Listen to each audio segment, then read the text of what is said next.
And welcome back to the special edition of Hannity's America, Obama and Friends, the history of radicalism, the outrageous sermons preached by the Reverend Jeremiah Wright and Father Michael Pfeldger sent shockwaves throughout the country. Now tonight we examine just how close Senator Obama is to these controversial leaders. His controversial associations have plagued his political campaign, but there was one that almost brought his White House hopes to a halt. It was his relationship with his pastor of more than 20 years, the Reverend Jeremiah Wright. Barack Obama first met Wright in the late 1980s when he was a community organizer in Chicago. While sitting in the pews for over 2 decades, Barack Obama was heavily influenced by the radical pastor. His second book, The Audacity of Hope, was even inspired by one of Wright's teachings. His admiration was so deep that Obama quoted one of Wright's sermons in his first book. Where white folks' greed runs a world in need, apartheid in one hemisphere, apathy in another hemisphere.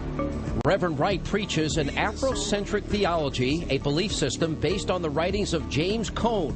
He wrote of, quote, a theology whose sole purpose is to apply the freeing power of the gospel to black people under white oppression, unquote. Cone also claims that, quote, white racism is a disease. No excuse can be made for it. We blacks can only oppose it with every ounce of humanity. Liberation theology is a Christian school of thought that began in the 1960s in Latin America. It sees Jesus not just as a redeemer, but as a liberator of the oppressed. It's often cited as being a form of, quote, Christian socialism, since it mixes politics and religion. Our congregation stood in solidarity with the peasants in El Salvador and Nicaragua, while our government, through Ali North and the Iran-Contra scandal, was supporting the Contras. Jose Diaz-Balart from the Telemundo Network was stationed in El Salvador and Nicaragua as a war correspondent at the time. Liberation theology in Nicaragua in the mid-'80s was a pro-Sandinista, pro-Marxist, anti-U.S., anti-Catholic Church movement. I saw the churches in Nicaragua that he spoke of, and the churches were churches that talked about the need for violent revolution. Jesus Christ on the altar was not Jesus Christ. He was a Sandinista soldier. This is who Reverend Wright was supporting? Hannity and Combs was the first to expose Reverend Wright and his controversial teachings. Now, Reverend, if every time we said black, if it was a church, and those words were white, wouldn't we call that church racist? No, we would call it Christianity. We've been saying that since there was a white Christianity. We've been saying that ever since white Christians took part in the slave trade. We've been saying that ever since they had churches in slave castles. We don't have to say the word white. We just have to live in white America, United States of white America.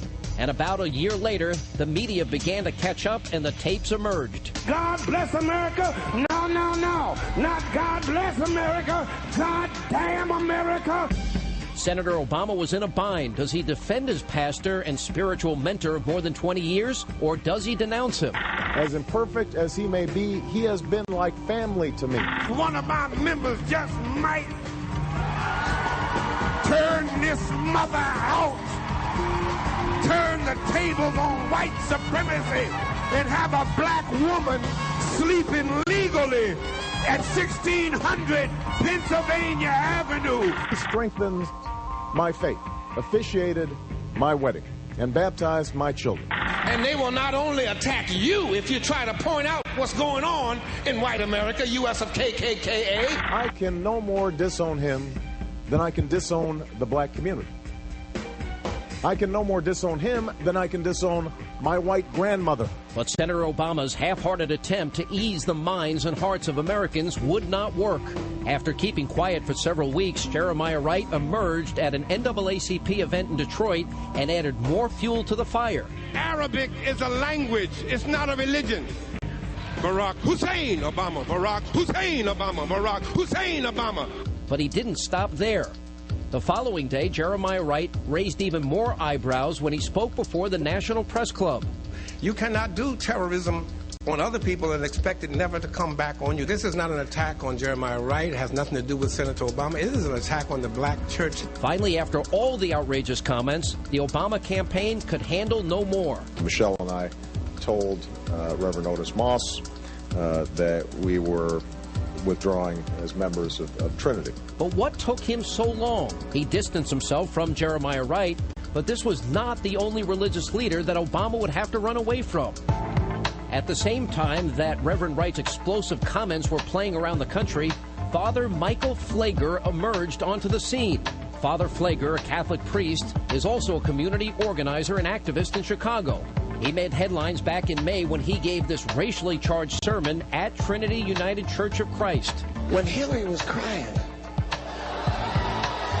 and people said that was put on, I really don't believe it was put on. I really believe that she just always thought, this is mine. And then out of nowhere came, hey, I'm Barack Obama. And she said, oh, damn, where did you come from? I'm white. I'm entitled. There's a black man stealing my show. Father Pfeldger, like Reverend Wright, is a close associate with the Nation of Islam leader Louis Farrakhan. Father Pfeldger has even called Farrakhan, quote, a gift from God to a sick, sick world and one of the most prophetic voices of our times. So how can they honor and praise a man who once said white men were the skunk of the planet Earth? And I'll be damned if I'm going to sit back while you tear down Farrakhan and Jeremiah Wright. How dare you! But just how close are Father Pfeldger and Barack Obama? Well, back in 1999, Pfeldger supported Obama during his run for the state Senate. The records also show that Pfeldger contributed thousands of dollars to his campaign. Obama also steered a $100,000 state grant into Pfeldger's affiliated programs back in 2000. And if that's not enough proof, Father Pfeldger was once a member of the, quote, Catholics for Obama committee. It seems Barack Obama thought it was acceptable to be associated with Wright and Pfeldger when it was political convenience, but discarded them when they turned into a political liability. Unfortunately for Obama, the truth has been revealed, and the American people know who his real friends now are. And still a lot more to come on this special edition of Hannity's America. Up next, Barack Obama has had some trouble with Jewish voters for his stance on Israel, but his connection to a man who has ties to a former terrorist organization may only make it worse. We'll give you all the details coming up next as Hannity's America continues.